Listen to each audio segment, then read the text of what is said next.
Good evening and very warm welcome to news with Fariya Azri. Supreme Court में कल नैब तरमीम case की अहम समाअत होगी। बानी तहरीक इंसाफ कल फिर समाअत का हिस्सा बनेंगे और इम्कान ये है कि उस केस के हवाले से अपने दलाइल देंगे। गुज़िश्ता समाअत पर सुप्रीम कोर्ट इस केस को बराह रास्त नशर करने की दरख्वास्त रद्द कर चुकी है। जस्टिस अतहर मनिल्ला ने दरख्वास्त रद्द करने पर 13 सफ़हात का एक इख्तलाफी नोट दिया है। जस्टिस अतहर मनिल्ला के इख्तलाफी नोट के मुताबिक बुनियादी हकूक़ के तहफ़्फ़ुज़ के लिए समाअत बराह रास्त नशर करना ज़रूरी है। नैब तरमीम केस पहले बराह रास्त नशर हो चुका है। बानी PTI मुल्क की बड़ी सियासी जमात के सरबराह हैं। इनकी पेशी को लाइव दिखाना कानून की खिलाफ वर्जी नहीं है। जुल्फ़िकार अली भुट्टो को जब फांसी दी गई तो वो आम कैदी नहीं थे। बेनज़ीर भुट्टो और नवाज शरीफ भी आम कैदी नहीं थे।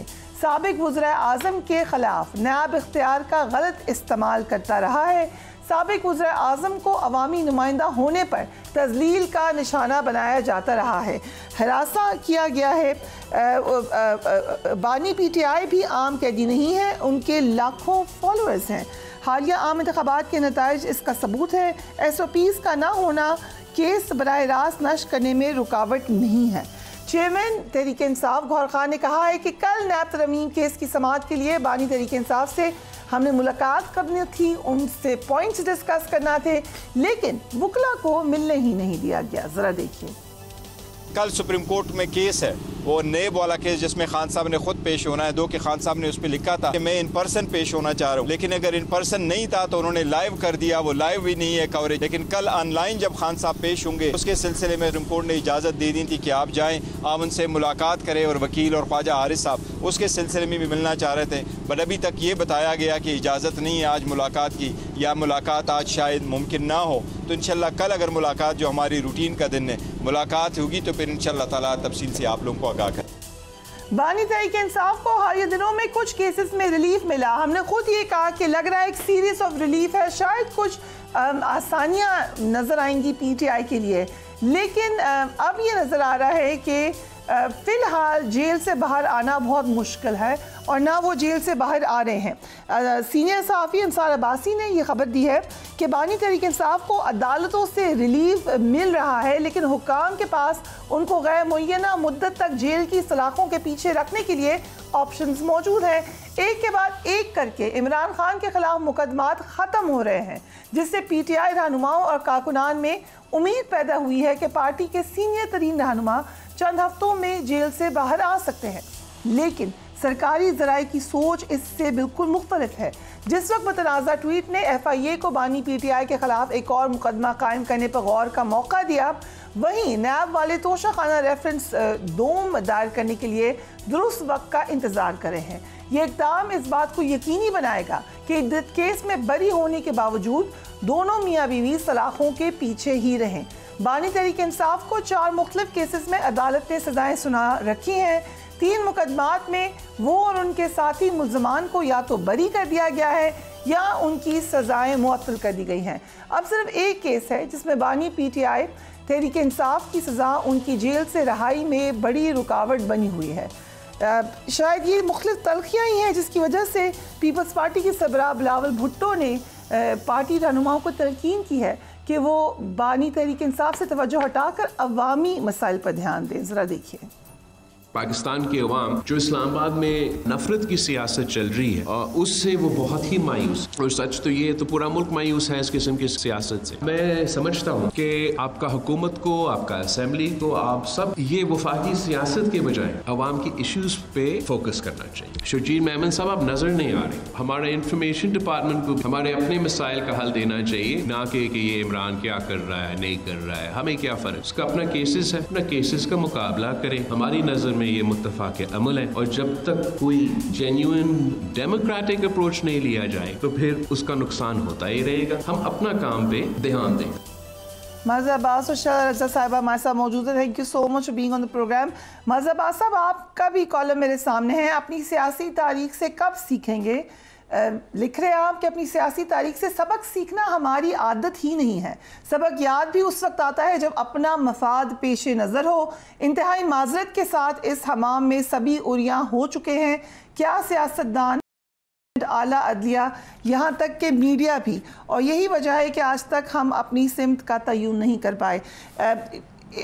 Very interesting observation. लेकिन जो अंसार अब्बासी साहब कह रहे हैं, how do you look at it? ये इंफॉर्मेशन बेस्ड उनकी कहानी है जिसमें वो कह रहे हैं कि मुश्किलात मज़ीद बढ़ेंगी PTI के लिए। शुक्रिया फरिया। देखिए, ज़ाहिर है अंसार अब्बासी बहुत ही कॉम्पिटेंट रिपोर्टर हैं और उन पर खास मेरा ख्याल है उन्होंने जो खबर दी है वो इन्फॉर्मेशन ही की बुनियाद पर दी होगी। लेकिन अगर फ़र्ज़ करें ऐसा कुछ होता है तो इस चीज़ का तो इम्कान फिर भी मौजूद है कि इस फैसले को अदालत में चैलेंज कर दिया जाए और फिर वो अल्टीमेटली जो है आला अदलिया ही फैसला करेगी इस हवाले से। तो देखना ये है कि क्योंकि ज़ाहिर है जिस ज़माने का वो कोट कर रहे हैं अंसार अब्बासी साहब, मेरे अपने ख़्याल में वो बहुत सस्टेनेबल शायद ना हो, क्योंकि इस तरह की अगर कोशिश की गई दो चीज़ें होंगी। एक तो ये कि पॉलिटिकली इमरान खान साहब को इसका नुकसान नहीं होगा, फ़ायदा होगा सियासी तौर पे। आप जितना भी इमरान खान साहब को इस तरीके से कि इस केस से निकले तो उस केस में बंद कर दो, उस केस से निकले तो उस केस में बंद कर दो, इसका कभी भी सियासतदान को नुकसान नहीं होता, हमेशा फ़ायदा होता है इसका। आप नवाज़ शरीफ साहब का केस उठा लें, आप उससे पहले आसिफ अली जरदारी साहब का केस उठा लें, बेनज़ीर भुट्टो साहिबा के केस। तो हमारे यहाँ ये जो माइंडसेट है इसको चेंज होने की ज़रूरत है। सो इसी तारीख का आप जिक्र कर रहे हैं कि तारीख से नहीं सीखा। कुछ अर्से पहले एक फॉर्मर वज़ीर आज़म के ऊपर पूरी अजाब आए हुए थे, सबसे बुरे इंसान वो थे उस वक्त पाकिस्तान में। अब दूसरे एक फॉर्मर प्राइम मिनिस्टर हैं, उधर पूरे अजाब आए हुए हैं। So we are not moving forward. ये देखिए ना, ये हमारी फरिया प्रॉब्लम ये है कि हमारी जुडिशरी का बहुत सीरियस क्राइसिस है इस मामले में। जो हमारा ट्रैक रिकॉर्ड है जुडिशरी का वो बहुत ही सॉरी टू से उसने बहुत ज़्यादा ख़राबियाँ पेश की हैं। जिस तरह मैंने इस कॉलम में भी लिखा है कि 1954 में अगर मैंडेट को तस्लीम किया जाता तो 1971 नहीं होता। 1954 के मैंडेट को तस्लीम किया जाता तो नजरिया ज़रूरत नहीं होता, 58 का मार्शल नहीं होता। ये हमारी इतनी बेसिक ब्लंडर्स और आगे आपने कहा 1971 से सबक सीखा होता तो 1977 ना होता। 1973 का आइन मुतफ़क्का बनाया, फिर खुद ही इंसानी हकूक सल्ब करके उसकी खिलाफ वर्जी की बुनियाद रख दी। और उसके बाद देखिए ना 77 में जब बातचीत शुरू हुई, बातचीत इतनी हार्ड पोजीशंस से आके, और ये ही मेरा ख्याल है इमरान खान साहब को और PTI के लिए सबक है कि 77 में इतनी हार्ड पोजीशंस लेने के बावजूद उन्होंने मुज़ाकरात किए और भुट्टो साहब दोबारा इलेक्शन कराने को तैयार हो गए, गवर्नमेंट बनाने को तैयार हो गए, इलेक्शन कमीशन की तब्दीली पर तैयार हो गए। तो आप बात तो उसी से करते हैं, आप बात उससे करने जा रहे हैं। आपने 71 की जिक्र किया बानी PTI ने, ये तो देखिए कि 71 का असल सबक क्या है। 71 का असल सबक सिर्फ मैंडेट को तस्लीम करना नहीं है। 71 का सबक ये भी है कि लोग सियासी गुफ्तगू करें, आपस में बातचीत करें, बजाय इसके कि आप कह रहे हैं कि आज आरिफ अलवी साहब जिसका हवाला दे रहे हैं, आप 5-5.5 साल जो ऐवान सदर में रहे, तो आप माली थे कि चौकीदार थे, ये तो बताएं। तो ये इस तरह की हम जब गुफ्तगू करते हैं कि जी बातचीत उन्हीं से करनी है, तो फिर आप पॉलिटिक्स क्या कर रहे हैं, फिर आप पार्लियामेंट्री पॉलिटिक्स क्या कर रहे हैं। उसमें आप हुकूमत से बिल्कुल इख्तराफ करें, आप पीपल्स पार्टी और नून लीग के बयानिए के साथ नहीं बैठ रहे, आप अपनी पोजीशन पर एक सिचुएशन को रिजॉल्व करने के लिए बैठते हैं।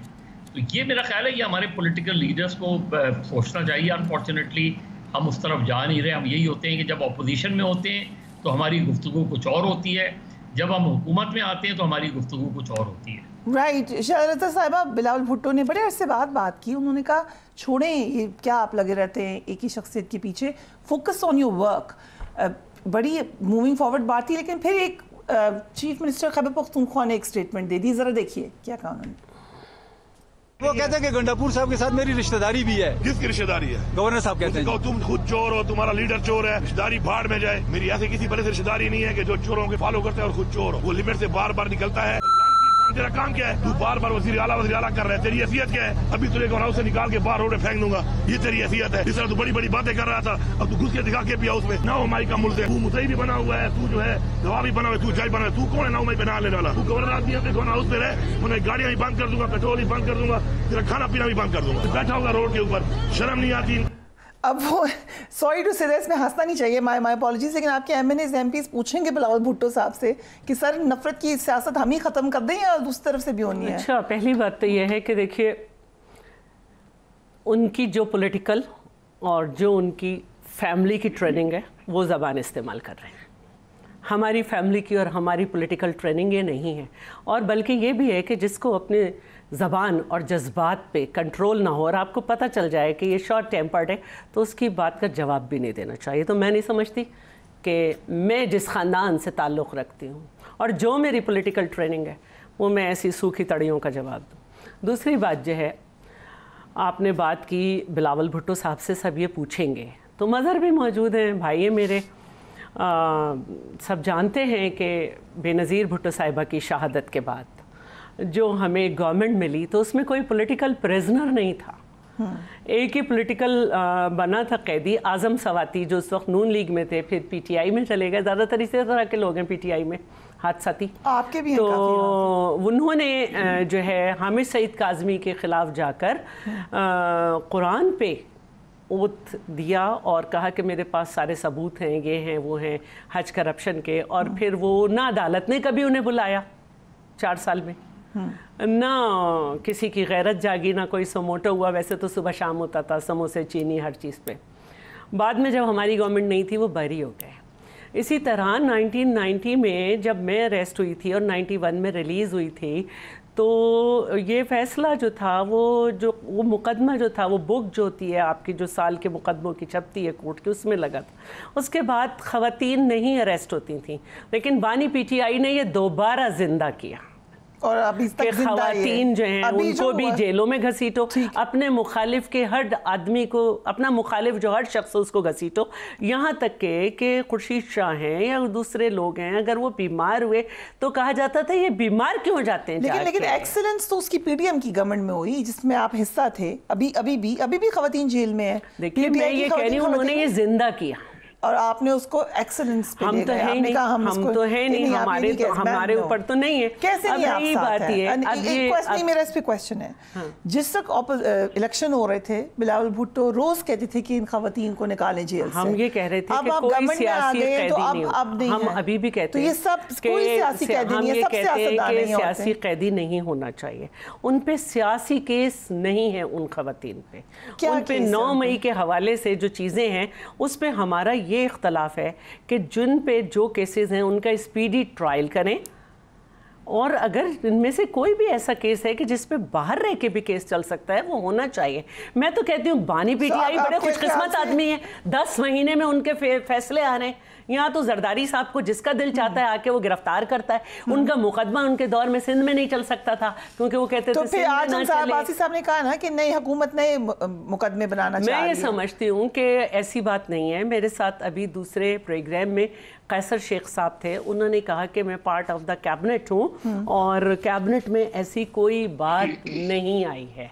ये उन्होंने बिल्कुल प्रोग्राम में कहा है कि मैं अपनी जिम्मेदारी पे ये बात कह रहा हूँ कि कोई सख्ती मज़ीद नहीं होगी। कैबिनेट में इस तरह की कोई चीज़ नहीं आई है, क्योंकि ये बात हो रही थी कि कैबिनेट में ये बात हो रही है, ऐसी उन्होंने कहा ऐसी कैबिनेट में नहीं हुई है। अंसार अब्बासी साहब के पास कहाँ से आ गई ये बात? देखिए हो सकता है कैबिनेट एक सिस्टम तो है ना मुल्क में कि जो जिसकी हुकूमत होती है वो अपोजिशन को चाहता है कि जिंदा तक ना रहे, और वो पहले से दावा करता है कि जब हमारी हुकूमत आएगी तो लोग जेल में होंगे। और फिर है ना ये जो आपने बात की कि जो MNA हैं, MP हैं, वज़ीर आज़म हैं, सदर हैं, इनको जेल में ये होना चाहिए, तो जेल मैनुअल में सबके लिए और आईने पाकिस्तान में है।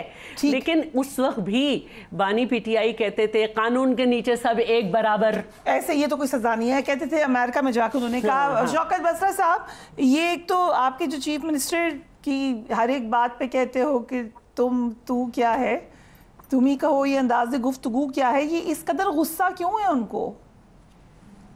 जी साहब, पहले तो मैं मदर अब्बास साहब पाकिस्तान की उन चंद सहाफ़ियों में हैं जिनकी यकीन माने सिर्फ मैं नहीं, शायद तमाम पाकिस्तान के लोग कदर करते हैं। उनके हमेशा जो तजिया होता है, जो वो एनालिसिस अपने देते हैं, मैं समझता हूँ, फिर मैं रिपीट करता हूँ कि उनके लिए हमेशा अच्छे अल्फाज निकलते हैं कि वो ऐसी गुफ्तगू करते हैं जिससे ये कभी शायबा नहीं होता कि शायद वो किसी और हमेशा तो फिर उनकी बात सुनिए। अब शौकत बसर साहब, जबरदस्त आपने बात की। वही मजहर साहब लिख रहे हैं इसी कॉलम में, इमरान खान तारीख से सबक सीख कर हुक्मरान इत्तेहाद से 8 फरवरी के इलेक्शन और सियासत में इस्टेब्लिशमेंट की मुदाखलत के खिलाफ मुज़ाकरात का आगाज करें। वो कह रहे हैं मुज़ाकरात करें जो आप कहते हैं हमने नहीं करने।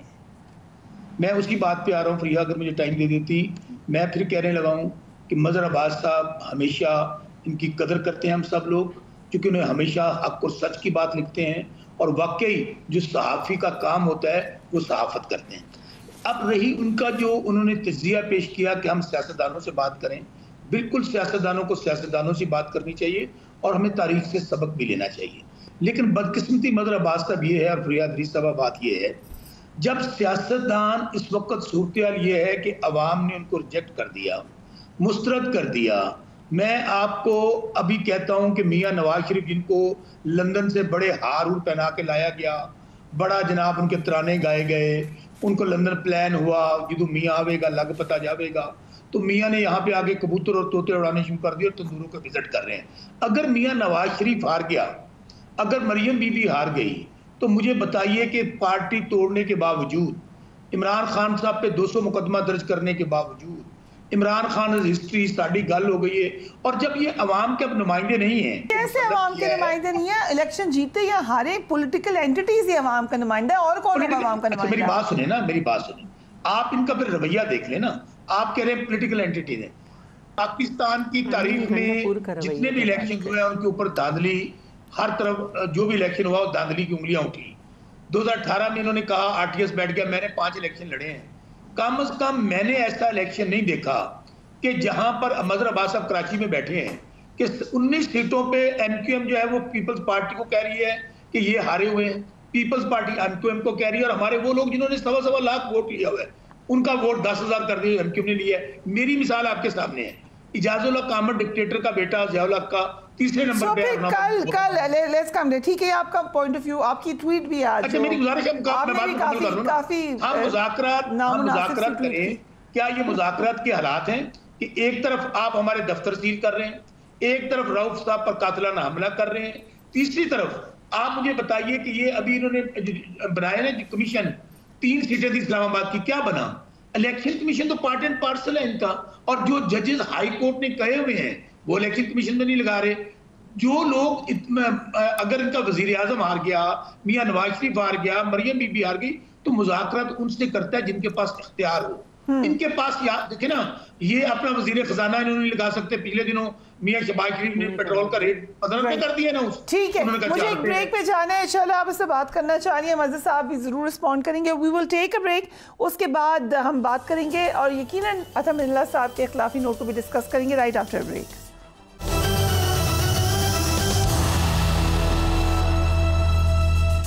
आज सुप्रीम कोर्ट ने तौहीन अदालत केस में एमक्यूएम के रहनुमा मुस्तफ़ा कमाल की फौरी माफ़ी की दरख्वास्त मुस्तरद कर दी है।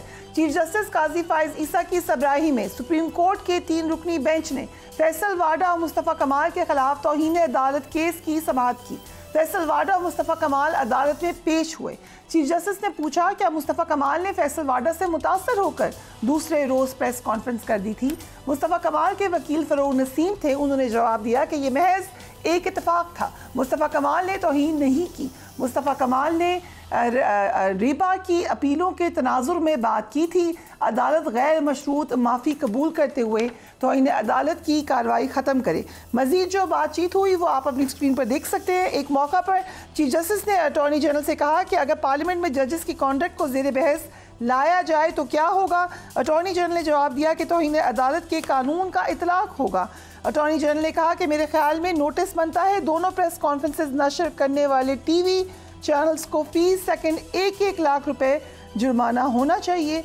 अदालत ने तौहीन अदालत का मवाद नशर करने पर टीवी चैनल्स को शो कॉज नोटिस जारी करते हुए कहा कि टीवी चैनल्स बताएं उनके खिलाफ तौहीन अदालत की कार्रवाई क्यों ना करें। मज़हर अब्बास साहब, ये तो मामला टीवी चैनल्स पर आ गया है। देखिए फरिया, अभी हमारे दोस्त जब ये बात कह रहे थे ना कि जो हुकूमत है वो बहुत कमज़ोर है, इनके पास कोई ताकत नहीं है, इनसे क्या मुज़ाकरात किए जाएँ। देखिए 77 में यही पोजीशन थी। मैं फिर इसीलिए 77 को रिपीट करता हूँ। जो पीएनए मुतालबा कर रही थी वो क्या कर रही थी कि जुल्फ़िकार अली भुट्टो इस्तीफ़ा दें और नए इंतखाबात कराएँ। उसमें वो नहीं तस्लीम कर रहे थे भुट्टो को। उन्होंने भुट्टो को मुज़ाकरात के दौरान भी तस्लीम नहीं किया था वज़ीर आज़म, लेकिन मुज़ाकरात किए। आप इस हुकूमत को बिल्कुल तस्लीम ना करें, और ये आपका राइट है। आप समझते हैं कि आपका मैंडेट चोरी किया गया है, ज़्यादातर लोग ये समझते हैं, लेकिन आप उस मैंडेट को वापस लेने के लिए आप किनसे मिलने जा रहे हैं? आप किनसे मुज़ाकरात करने जा रहे हैं? जिनके बारे में आप अपना एक मौक़िफ़ रखते हैं। तो होना तो ये चाहिए कि तमाम सियासी जमातें कम से कम इस नुक्ते पर तो इत्तेफाक करें कि इस्टेब्लिशमेंट का पाकिस्तान की पॉलिटिक्स से कोई ताल्लुक़ नहीं होना चाहिए। इस नुक्ते पर इत्तेफाक कर लें, तीनों बड़ी जमातें इत्तेफाक करें। मज़हर साहब, डू यू थिंक कि इस वक्त जमातों का असल मसला यही है कि उनका ताल्लुक़ नहीं होना चाहिए, या असल मसला ये है कि दूसरों के साथ ताल्लुक़ ख़त्म करें? यही प्रॉब्लम है, और ये भी हमारे साथ कायम करें। फरिया, यही चीज़ मैंने अपने कॉलम में भी लिखी है कि प्रॉब्लम ये है कि हम या तो इख्तिदार बचा रहे होते हैं या इख्तिदार में आने की जद्दोजहद कर रहे होते हैं। प्रॉब्लम ये है कि हम पॉलिटिक्स नहीं कर रहे हैं। हम जो पावर उसकी है, अब एक पोजीशन ऑफ स्ट्रेंथ पे इस वक्त अपोजिशन बहुत तगड़ी अपोजिशन है। पाकिस्तान की सबसे पॉपुलर पार्टी है, और वो सबसे पॉपुलर पार्टी जो है उसी को एक नैरेटिव सेट करना है। तो मेरा ख्याल है ये पीटीआई उनकी मर्जी है, ये तो पीटीआई की अपना मौक़िफ़ है। दूसरी जो आपने बात की, देखिए अगेन मीडिया को बिल्कुल नोटिस दें, चैनल बिल्कुल, लेकिन अदलिया को अपने आप को रिविजिट करना चाहिए। ये जो हमने आप मैटर को सब्जुडिस क्यों नहीं डिक्लेयर करते हैं? आप कर दें मैटर को सब्जुडिस डिक्लेयर। कोई भी मीडिया जो है उसकी ज़रूरत नहीं होगी कि उसको कवर करे। अगर एक मरतबा चंद साल पहले एक सिंध हाई कोर्ट के चीफ जस्टिस थे, उनकी स्टैंडिंग इंस्ट्रक्शन थी कि मेरी अदालत का कोई केस रिपोर्ट नहीं होगा। नो, बट अगर एक प्रेस कॉन्फ्रेंस कर रहे हैं, एक सेनेटर कर रहे हैं, एक इम्पोर्टेंट पर्सनैलिटी करिए तो टीवी तो दिखाएगा। इसमें उनका क्या कसूर है? मैं वही बात कह रहा हूँ कि आप प्रेस कॉन्फ्रेंस पर आप नोटिस दे रहे हैं, बिल्कुल नोटिस दें। अब ये चैनल्स के ऊपर है कि वो क्या जवाब देते हैं, लेकिन असल चीज़ ये है कि आप एक अदलिया को या मुकदमात को आपने इतना एक्सप्लोर कर दिया है कि आप जो है लाइव कवरेज भी हो रही है, रिमार्क्स भी जा रहे हैं। लेकिन मज़हर साहब, विद ड्यू रिस्पेक्ट, ये सब जुडिस करार देने का आइडिया ना ही दें, फिर हम रिपोर्ट क्या करेंगे सर? पहले ही बड़े कम मामलात रह गए। मुझे पैनिक हो गई है।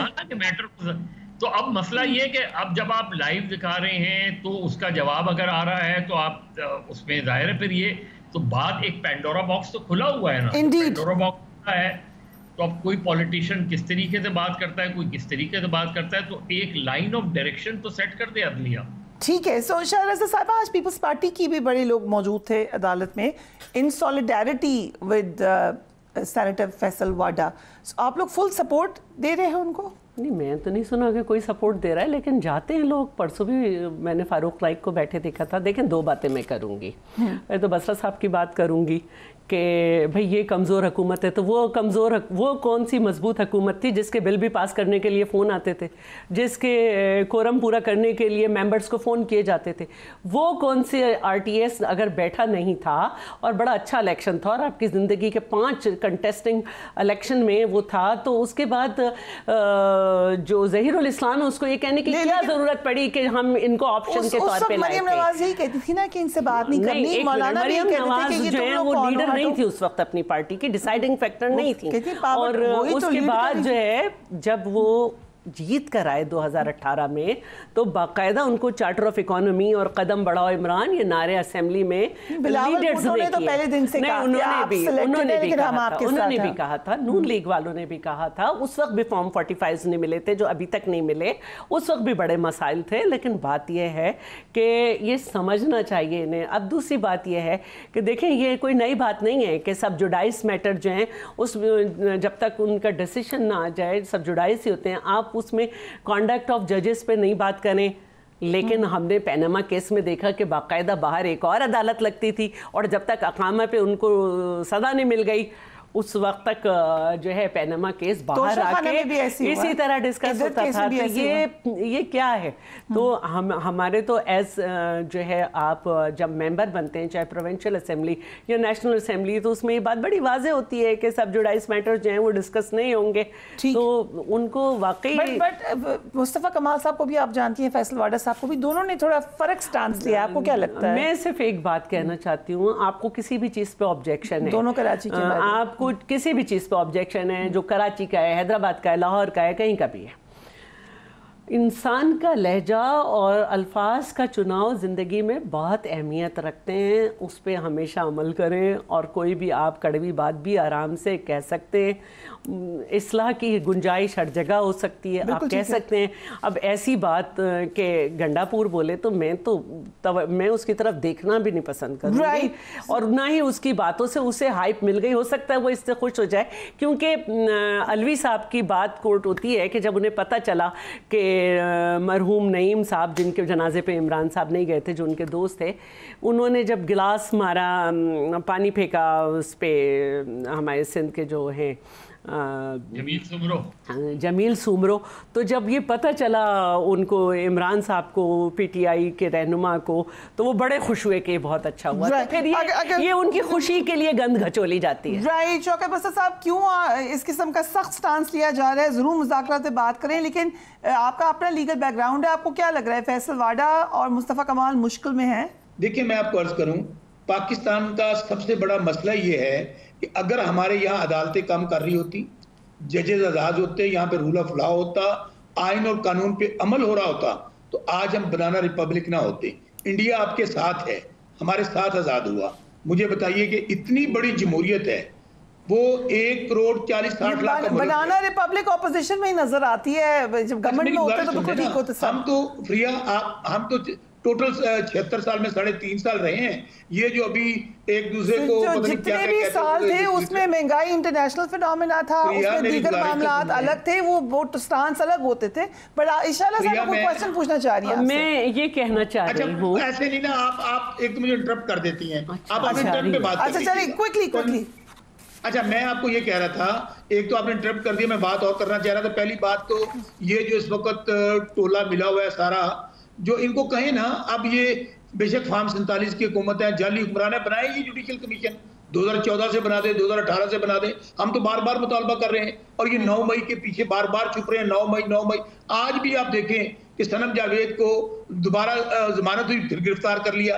बात यह है कि माहौल होता है बातचीत करने का, माहौल ये है कि हमें आज भी, हमारे लिए नो गो एरिया है, आज भी हमें 9 मई के FIR में डाला जा रहा है, आज भी हम जलसा जुलूस नहीं कर सकते। दूसरी बात मैं कहना चाह रहा था अदालतों के हवाले से, आप देखें इंडिया आपके साथ है, वहां पे इलेक्शन हुआ है, ये सबक सीखना चाहिए वहां पे हमारी अदलिया को भी और हमारे सियासतदानों को भी। क्या हम लोग यहाँ इलेक्शन कमीशन को सिर्फ सबक सिखा दें, बाकी कोई मसला नहीं? आप एक एम्पावर्ड इलेक्शन कमीशन इंडिपेंडेंट बना दें।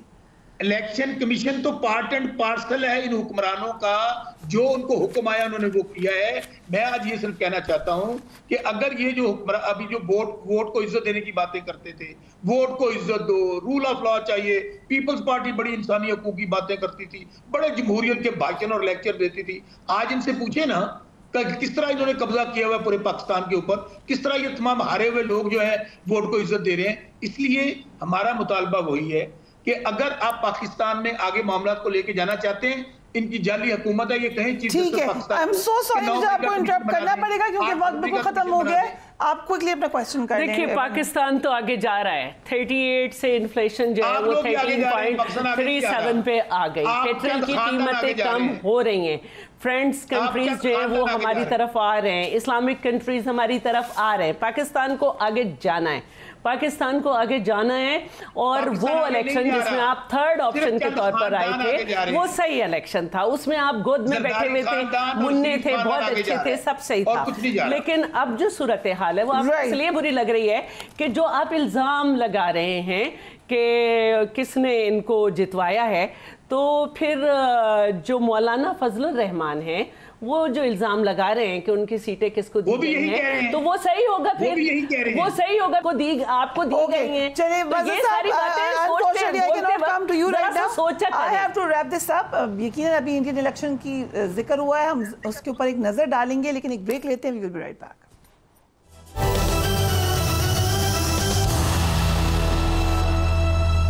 And welcome back. भारत के आम इंतखाबात के नताइज सामने आ गए हैं। इलेक्शन में अगरचे बीजेपी इत्तेहाद सादा अक्सरियत हासिल कर चुका है, लेकिन नरेंद्र मोदी की इंतहा पसंदी को फरोग देकर जो उन्होंने एक पूरा प्लान बनाया हुआ था, 400 नशिस्तें उनको मिल जाएंगी, वो ख्वाब चिकनाचूर हो चुका है। इलेक्शन के नताइज के मुताबिक 24 जमाती हुक्मरान इत्तेहाद को 292 नशिस्तें मिल चुकी हैं।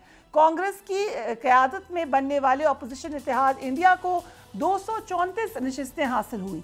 इलेक्शन से कबल सामने आने वाले जो मुख्तलिफ पोल्स थे, जिसमें एग्जिट पोल्स भी शामिल थे, अखबारात के तबसरे थे, एनालिस्ट्स थे, सब ने नरेंद्र मोदी की नाकामी की वजह से जो प्रेडिक्ट किया था वो बिल्कुल भी वैसा सामने नहीं आया है। इसके बाद एक डिबेट भी शुरू हुई है कि एग्जिट पोल्स कितने एक्यूरेट हैं, जो लोगों के तबसरे हैं वो कितने एक्यूरेट हैं, और क्या फाइनली जो एक खामोश मेजॉरिटी थी या एक साइलेंट इंडिया था जिसमें रेजिस्टेंस थी बहुत ज़्यादा, अक़लियतों के साथ सलूक पर, आपकी बहुत ही ज़्यादा डिक्टेटोरियल पॉलिसीज़ पर, एक ट्रॉइका नेक्सस पर जिसमें जुडिशरी, मीडिया एंड गवर्नमेंट शामिल थे, और ये ट्रॉइका बड़े अरसे से मुसलसल अपनी पॉलिसीज़ इम्पोज किए जा रहा था।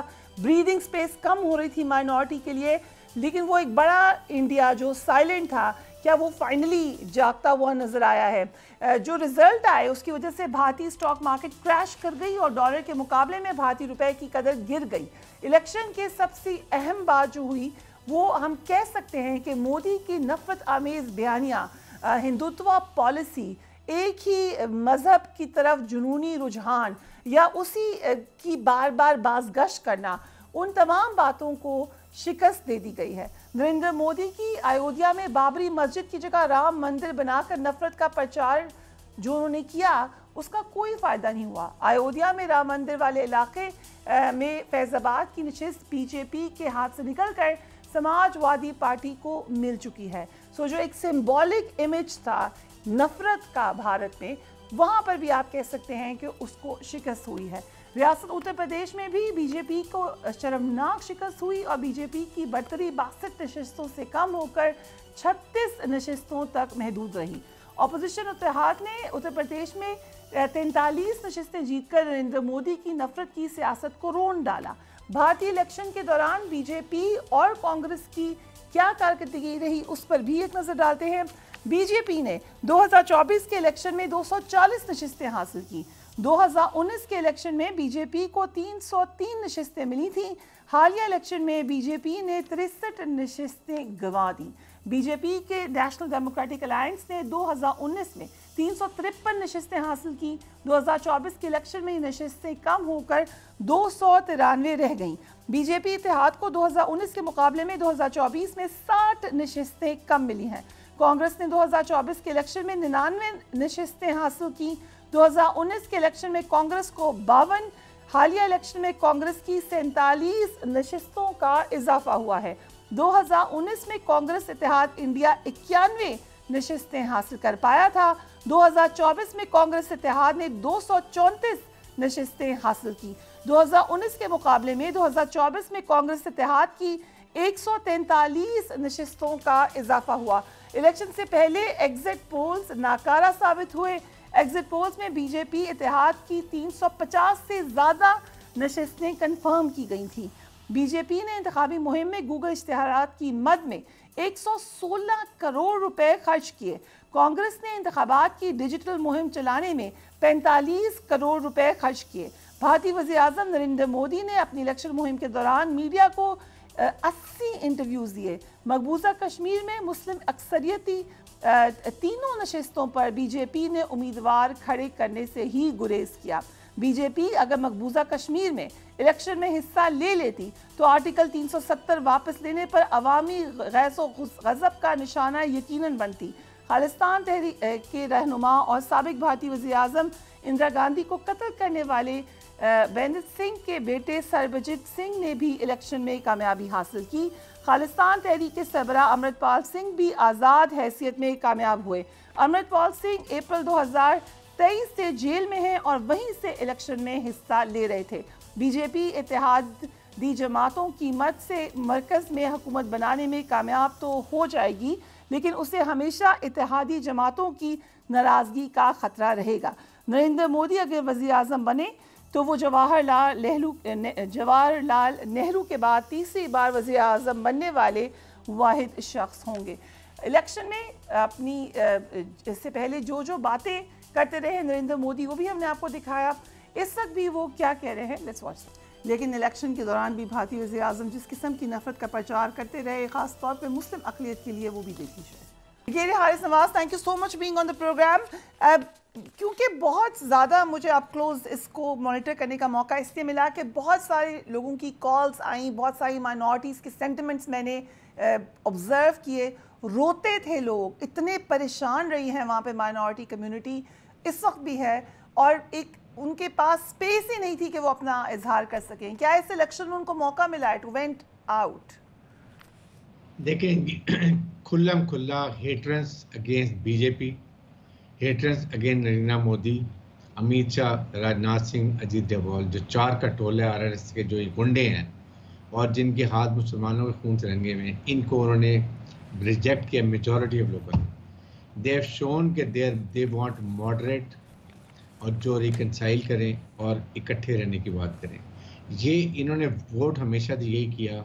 आपके सामने इनको गलत फहमी थी, बार बार कहते थे इस बार 400 पार, कहाँ गया 400, 293 में रह गए, अपनी सिंपल मेजॉरिटी भी नहीं ली, 238 जाके बुक होके बैठ गए हैं। अभी मरहून मिन्नत हैं जो दूसरी इनके साथ कोलिशन पार्टनर्स हैं, और इनका रिलेशन जैसे आप बिहार ले लें, उसके बाद एक और जो वहाँ के साथ स्टेट है वहाँ की उत्तर प्रदेश, ये सब ने कि उनके जो लीडर्स हैं वो इनके साथ इंक्लाइन हैं, मुसलमानों के साथ, माइनॉरिटीज़ के साथ, वो इनके साथ नहीं है। लाइकवाइज ये सोचने की बात है कि इनको जो आपने जिक्र किया अयोध्या में, जहाँ पर इन्होंने बड़े छाती निकाल के कहते थे हमने राम मंदिर बना लिया, वहाँ इनको शिकस्त हो गई। उसके बाद पूरा इन्होंने जो कोर्ट्स हैं 70% कोर्ट्स इन्होंने अपने कंट्रोल में किए हुए थे, मीडिया पूरा इनके कंट्रोल में था। इन्होंने तमाम पॉलिटिकल लीडर्स के खिलाफ तो उनको अरेस्ट कर लिया, उनको कोर्स किया, उनकी पार्टियों से उनको निकाला, कांग्रेस के अकाउंट सेव कर दिए। Just imagine what all they did. उसके बाद डराना धमकाना आरएस के गुंडों का, मुसलमानों को, क्रिश्चियन को, वो अलग बात है। तो ये चीज़ें आप देखें तो इससे पता चलता है कि इसकी अब टोटल आहिस्ता ग्रिप ढीली हो रही है, और इस किसी वक्त भी अगर बना भी लेता है हुकूमत टूट भी सकती है, क्योंकि ये ब्लैकमेलिंग भी होगा। ब्रिगेडियर साहब, आपको क्या लग रहा है कि बनेंगे नरेंद्र मोदी ही प्राइम मिनिस्टर, लेकिन बहुत लाइकलीहुड है कि शायद फुल टर्म ना हो? Is it possible? ये भी हो सकती है। सेकंड, बड़ी वीक गवर्नमेंट होगी।